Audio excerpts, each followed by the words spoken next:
नमस्कार दोस्तों। तो कल हमने पढ़ा था ब्रह्मांड। अब आज हम चर्चा करते हैं ब्रह्मांड का एक जो 3 बिंदु छूट गए थे पिछले वीडियो में उन पर, और हमारे सौर मंडल के बारे में हम चर्चा करेंगे। तो पिछले वीडियो में जब हमने देखा था, जब हम ब्रह्मांड देख रहे थे, तो जो चंद्रशेखर सीमा थी, जो अवनव तारा या सुपरनोवा से जो टूटकर छोटे छोटे पिंड विकसित हुए थे, उन्हें हम अपने सूर्य के द्रव्यमान के आधार पर उनकी तुलना करते हैं। और वो द्रव्यमान है सन ऑफ मास, और चंद्रशेखर सीमा है 1.4 mh। जो हमारे भारतीय वैज्ञानिक थे चंद्रशेखर सुब्रमण्यम, उनके सम्मान में ये सीमा का नाम रखा गया था। तो 1.4 mh से अधिक जो द्रव्यमान वाले पिंड होते हैं उनमें नाभिकीय ऊर्जा बहुत ज्यादा होती है। जब नाभिकीय ऊर्जा उनमें बहुत ज्यादा होती है तो उन पिंडों के अंदर जो इलेक्ट्रॉन होते हैं वो बहुत अधिक वेग से घूमते रहते हैं। जब बहुत अधिक वेग से वो घूमते हैं तो घूमते घूमते वह उस पिंड को छोड़ देते हैं, पलायन कर जाते हैं। तो अब उस पिंड में इलेक्ट्रॉन नहीं बचेंगे, बचेगा क्या? न्यूट्रॉन। अकेले न्यूट्रॉन उस पिंड में बचते हैं और उस पिंड को कहते हैं न्यूट्रॉन तारा। न्यूट्रॉन तारा को पल्सर भी कहा जाता है। कई बार क्वेश्चन आता है कि पल्सर क्या है? इलेक्ट्रॉन तारा, न्यूट्रॉन तारा, प्रोटॉन तारा। तो न्यूट्रॉन तारा को ही पल्सर कहा जाता है। अब आगे देखते हैं, कई करोड़ों वर्ष बाद ये प्रक्रिया होती है जब ये पल्सर जो है, जो न्यूट्रॉन तारा है, बहुत समय बाद असीमित समय तक संकुचित होता है और बहुत ज्यादा उसमें घनत्व हो जाता है कि उसमें से प्रकाश भी पलायन नहीं कर पाता। जब उसमें से प्रकाश भी पलायन नहीं कर पाता तो वह काला रंग का दिखाई देता है, जिसे ब्लैक होल या कृष्ण छिद्र भी कहा जाता है। जो ब्लैक होल की संकल्पना है वो वैज्ञानिक जॉन व्हीलर ने दी है। और जब दो ब्लैक होल यानी दो कृष्ण छिद्र आपस में मिल जाते हैं तो उसे रॉक ब्लैक होल कहा जाता है। तो ये तो बात हो गई तारे की, जो तारे का जो भाग बचा हुआ था उसकी। अब हम बात करते हैं हमारे सौर मंडल की। तो सौर मंडल का मुखिया है सूर्य।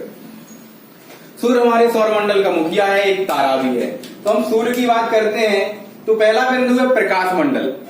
प्रकाश मंडल क्या है? जो भाग हम अपनी आंखों से देखते हैं सूर्य का, दोपहर में, दिन में जो हम भाग देखते हैं उसे प्रकाश मंडल कहते हैं। इसे फोटोस्फीयर भी कहा जाता है।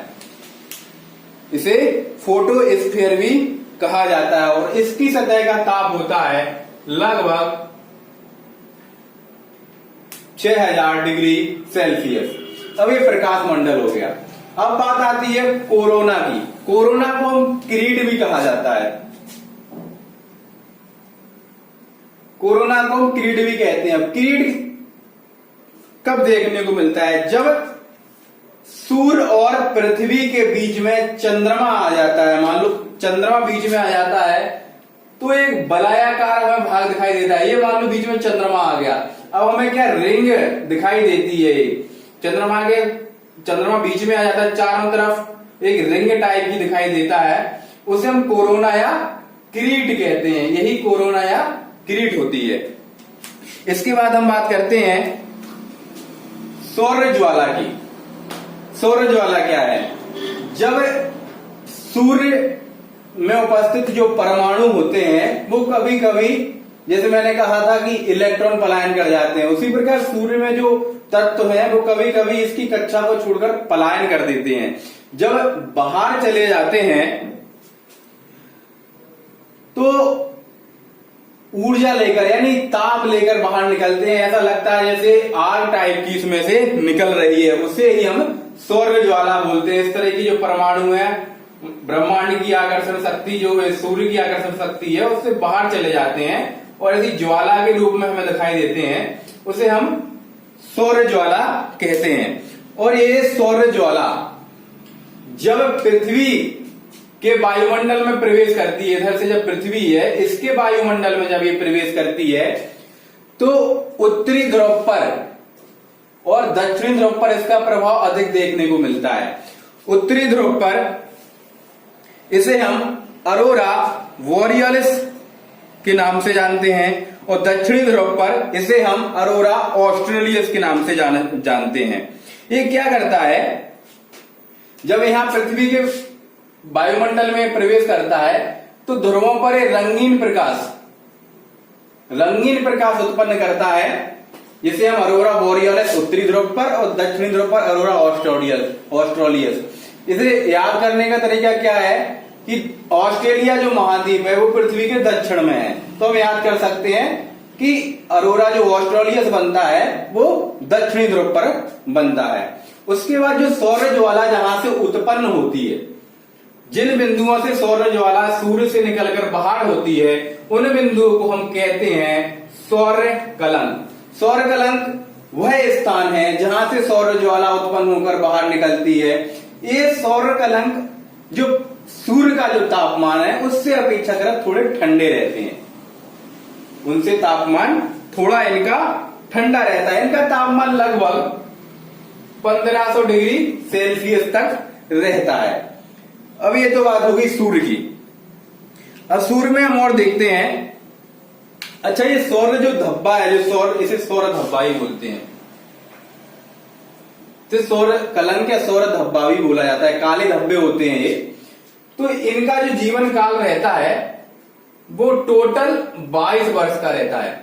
22 वर्ष, 11 वर्ष इनके बनने में बनते लग जाता है। सौर कलंक को 11 वर्ष तो लग जाते हैं बड़े होने में, वो 11 वर्ष लग जाते हैं कम होने यानी समाप्त होने। टोटल जो जीवन है इनका पीरियड है वो 22 वर्ष का होता है, सौर धब्बों का या काले धब्बों का या सौर कलंक का, जो भी हम बोल सकते हैं।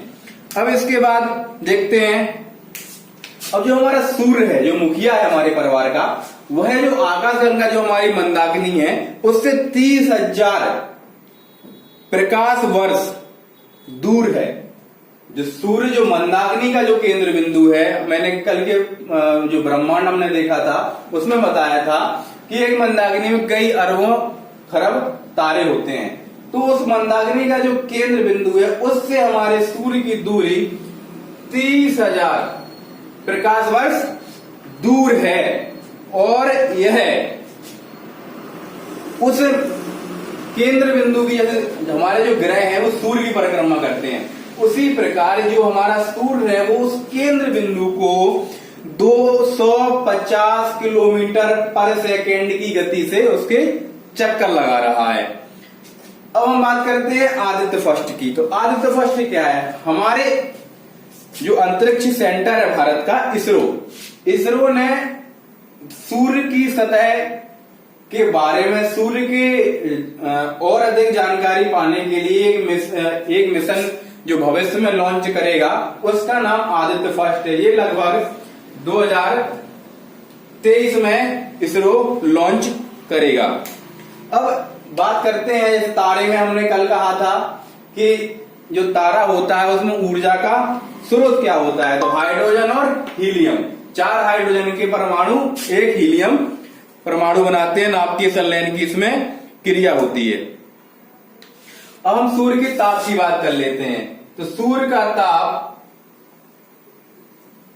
1.5 गुणा 10⁻7 डिग्री सेल्सियस लगभग ये ताप सूर्य का है, और यह हमारी पृथ्वी से 110 गुना इसका क्या है, व्यास। ये व्यास होता है, ये पृथ्वी का क्या है, ये त्रिज्या, ये व्यास। तो इसका व्यास कितना है सूर्य का? पृथ्वी के व्यास से 110 गुना इसका ज्यादा व्यास है। ये तो बात हो गई सूर्य की। अब हम बात करते हैं बुध की। बुध सूर्य के सबसे निकटतम ग्रह है। ग्रह क्या होते हैं? जो तारों के चक्कर लगाते हैं। एक निश्चित कक्षा में जो पिंड तारों के चक्कर लगाते हैं उन्हें ग्रह कहा जाता है। तो बुध जो है वो सूर्य का निकटतम ग्रह है। वो कितने दिन में परिक्रमा पूरी करता है? 88 दिन में, महज 88 दिन में ये परिक्रमा पूरी कर लेता है। बुध पर वायुमंडल नहीं है, मतलब गैसें नहीं है। इसका जो एक दिन है, जो इसका एक दिन होता है वो हमारे पृथ्वी के 90 दिन के बराबर है। मतलब जब ये बुध अपनी सतह पर घूमता है तो एक दिन हो जाता है। वो एक दिन कितने दिन के बराबर है? हमारी पृथ्वी के 90 दिन के बराबर है। इतनी गति से घूर्णन करता है। और इसका एकमात्र उपग्रह मेरियन 10 है। और जो नासा ने बुध की जानकारी के लिए एक कृत्रिम उपग्रह भेजा था जिसे मैसेंजर कहा जाता है। मैसेंजर जो था वो बुध से टकराकर नष्ट हो गया था। मैसेंजर क्वेश्चन आता है तो जो नासा का जो अंतरिक्ष यान था, मानव रहित अंतरिक्ष यान था ये मैसेंजर, ये किस ग्रह से टकराकर नष्ट हो गया था? तो बुध से टकराकर यह नष्ट हो गया था। 2004 में ये लॉन्च हुआ था और 30 अप्रैल 2015 को ये बुध से टकराकर मैसेंजर नष्ट हो गया था। अब हम बात करते हैं शुक्र की। शुक्र सौरमंडल के दूरी के आधार पर दूसरा ग्रह है। इसे हम सांझ का तारा, भोर का तारा, जितने भी हम तारे बोलते हैं, सांझ का, भोर का,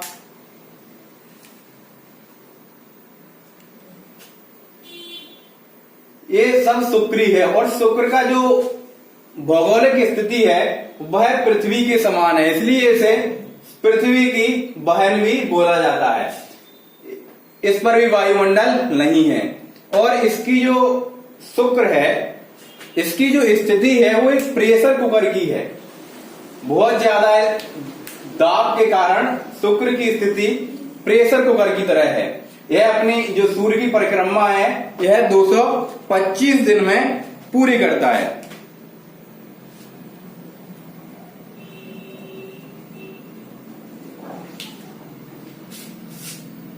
और जो शुक्र ग्रह है ये पृथ्वी का भी निकटतम ग्रह है। ये क्वेश्चन आता है कंफ्यूज करने वाला शुक्र और मंगल का कि पृथ्वी के निकटतम कौन सा ग्रह है। तो पृथ्वी के निकटतम जो ग्रह है वो शुक्र है और पृथ्वी की जो बहन कहा जाता है उसे भी वह भी शुक्र ही है। और यह पूरे जो ग्रह हैं सौरमंडल के वह पश्चिम से पूरब घूमते हुए सूर्य की परिक्रमा करते हैं, जबकि शुक्र और अरुण, जो शुक्र और अरुण है, दो अपवाद हैं सौरमंडल में जो पूरब से पश्चिम की ओर घूमकर सूर्य की परिक्रमा करते हैं। ये बात हो गई शुक्र की। अब हम बात करते हैं पृथ्वी की। पृथ्वी जिस पर हम रहते हैं, जिस पर वर्तमान समय में जीवन संभव है, तो पृथ्वी के बारे में हम बाद में डिटेल से पढ़ेंगे। कुछ छोटी छोटी जो मोटी मोटी बातें हैं वो पृथ्वी की बारे में हम जान लेते हैं। आकार में है 5वां ग्रह है। अभी हम आकार के बारे में बात करते हैं इसके बारे में। और सूर्य से 15 करोड़ की दूरी पर है। जो पृथ्वी हमारी है सूर्य से 15 करोड़ किलोमीटर की दूरी पर स्थित है। अब जब सूर्य से पृथ्वी पास में आती है और जब दूर जाती है, इसकी भी दो स्थितियां होती हैं। जब पास में आती है सूर्य से पृथ्वी तो उसे उपसौर बोलते हैं। ये लगभग 14.71 करोड़ किलोमीटर होता है। और जब सूर्य से पृथ्वी दूर जाती है तब लगभग 15 करोड़ से ऊपर पहुंच जाता है। उस स्थिति को अपसौर कहा जाता है। तो पृथ्वी के बारे में कुछ बातें और। सूर्य का प्रकाश पृथ्वी तक पहुंचने में 8 मिनट 16 सेकंड का समय लगता है। ये कई बार क्वेश्चन आया है। 8 मिनट 16 सेकंड का जो प्रकाश है पृथ्वी तक पहुंचने में ये लगता है। ये हम सब जानते हैं कि 365 दिन में पृथ्वी सूर्य का चक्कर लगा लेती है।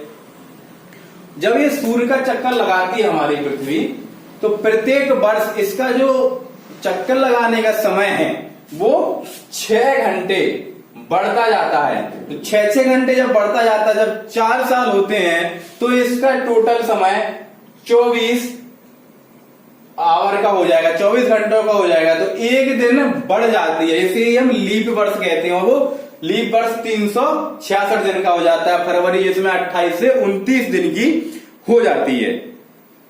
और सूर्य का ये जो पृथ्वी है हमारी 2 अरबवां भाग है। सूर्य पृथ्वी से 13 लाख गुना बड़ा है। कितने? 13 लाख गुना बड़ा है। इसके बाद हम बात करते हैं मंगल की। तो पूरे सौरमंडल में पृथ्वी पर हम जीवन रहते हैं और जो क्वेश्चन आते हैं वो भी मंगल से भी ज्यादातर क्वेश्चन पूछे जाते हैं।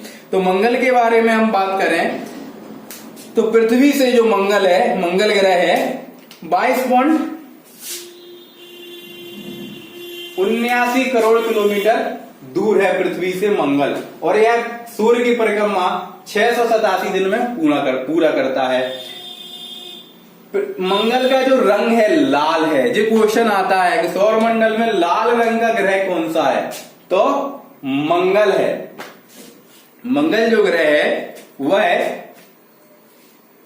लाल रंग का ग्रह है। इसके दो प्राकृतिक उपग्रह हैं, फीबोस और डीवोस। ये क्वेश्चन आते हैं कि फीबोस और डीवोस किस ग्रह के दो प्राकृतिक उपग्रह हैं, तो फीबोस और डीवोस दो प्राकृतिक उपग्रह हैं मंगल की।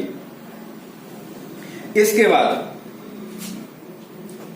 डीवोस जो है, ये जो डीवोस है सबसे छोटा उपग्रह है किसका, सौरमंडल का सबसे छोटा उपग्रह है डीवोस।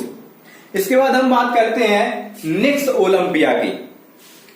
जो निक्स ओलंपिया है यह सौरमंडल का सबसे ऊंचा पर्वत है और इसकी जो ऊंचाई है लगभग 3 गुना है एवरेस्ट से। जो हिमालय की सबसे ऊंची पूरे पृथ्वी पर जो विश्व की सबसे ऊंची चोटी है वो एवरेस्ट है, और जो नेक्स्ट ओलंपिया पर्वत की जो चोटी है वो मंगल पर स्थित है और यह एवरेस्ट से 3 गुना ज्यादा इसकी ऊंचाई है। तो एवरेस्ट की ऊंचाई कितनी है दोस्तों, 88-48 या 86-48, कहीं कहीं हमें 86 या 88-48 मीटर देखने को मिल जाता है।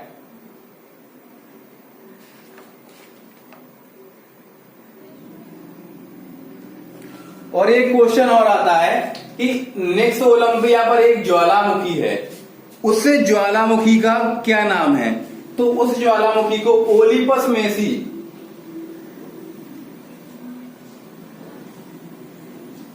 उस ज्वालामुखी को ओलिपस मेसी भी कहा जाता है। ओलिपस मेसी नेक्स्ट ओलंपिया पर स्थित है। अब हम बात करते हैं, अभी ये हो गया देखो 1 2 3 4 ग्रह हो गए। इन ग्रहों को हम कहते हैं आंतरिक ग्रह। सूर्य से जो 4 ग्रह हैं बुध शुक्र पृथ्वी मंगल, इन्हें कहते हैं आंतरिक ग्रह। और जो मंगल के बाद जो ग्रह हैं उन्हें कहते हैं बाह्यग्रह। आंतरिक ग्रहों को पार्थिव ग्रह भी कहा जाता है या टेरेस्ट्रियल ग्रह भी कहा जाता है। ये जो ग्रह हैं आंतरिक, पार्थिव या टेरेस्ट्रियल ग्रह भी कहा जाता है इन 4 ग्रहों को। और बृहस्पति से लेकर उस साइड के ग्रहों को बाह्यग्रह, जोवियन ग्रह भी कहा जाता है। बाह्यग्रह या जोवियन ग्रह भी कहा जाता है बृहस्पति, शनि, अरुण और वरुण को। अब मंगल के बारे में थोड़ा और हम जान लेते हैं। नेक्स्ट ओलंपिया हो गया, ठीक है। जो हमारी पृथ्वी है वो अपने अक्ष पर कितनी घुसी है, कितनी झुकी है, 23.5 डिग्री। 23.5 डिग्री है झुकी हुई है पृथ्वी, जबकि मंगल है वो 25 डिग्री झुका हुआ है। तो इसी झुकाव के कारण जो आधुनिक वैज्ञानिक हैं वह यह सोच रहे हैं कि इस पर जीवन संभव हो सकता है, क्योंकि ऋतु परिवर्तन, जो मौसम परिवर्तन होता है वो इसी झुकाव के कारण होता रहता है। तो मंगल पर भी जीवन खोजने की जो प्रक्रिया है वो चल रही है। इसके बाद जो इम्पोर्टेंट एक क्वेश्चन बन जाता है मॉम। मॉम क्या है, तो भारत ने अपने पहले ही प्रयास में मंगल पर एक कृत्रिम उपग्रह छोड़ने की कोशिश की थी जिसमें वह सफल हुआ था, उसी को मॉम कहा जाता है। और यह मार्स ऑर्बिट मिशन जिसे कहा जाता है, और यह 5 नवंबर 2013 को श्रीहरिकोटा आंध्रा से PSLV C-25 द्वारा लॉन्च हुआ था। तो ये हमने देख लिया मंगल ग्रह के बारे में। अच्छा, नासा ने 2011 में नासा ने एक मिशन छोड़ा था। उस मिशन में मार्स क्यूरियोसिटी रोवर जो मिशन जो उतरा मंगल ग्रह पर, तो उस स्थान का नाम था मार्स क्यूरियोसिटी रोवर। उस स्थान पर मंगल पर सिलिका जो धातु होती है उसके बृहद भंडार पाए गए हैं। और मंगल ग्रह पर मूवी पिक्चर भी बन चुकी हैं, जैसे अभी मॉम बॉलीवुड की रिलीज हुई है, और हॉलीवुड में देखें तो मॉवेन, जर्नी टू मार्स, इस प्रकार की पिक्चरें भी हुई हैं। अब ये हो गए 4 ग्रहों की बात हो गई। अब हम बात करते हैं जैकोबियन ग्रहों की, यानी बाह्य ग्रहों की। बाह्य ग्रहों की अगर हम बात करें तो बृहस्पति से शुरू होती है। अब मंगल और बृहस्पति के बीच में छोटे छोटे पिंड पाए जाते हैं, जिन्हें क्षुद्र ग्रह कहते हैं। इन्हें क्या कहते हैं? क्षुद्र ग्रह जिन्हें कहा जाता है। इनकी अनुमानित संख्या लगभग 40,000। वैज्ञानिक जो देखते हैं, जो उन्होंने अनुमान लगाया है कि 40,000 लगभग क्षुद्र ग्रह मंगल और बृहस्पति। क्वेश्चन आता है कि क्षुद्र ग्रह किन 2 ग्रहों के बीच में होते हैं, तो मंगल और बृहस्पति के बीच में क्षुद्र ग्रह पाए जाते हैं। लगभग 40,000 इनकी संख्या है।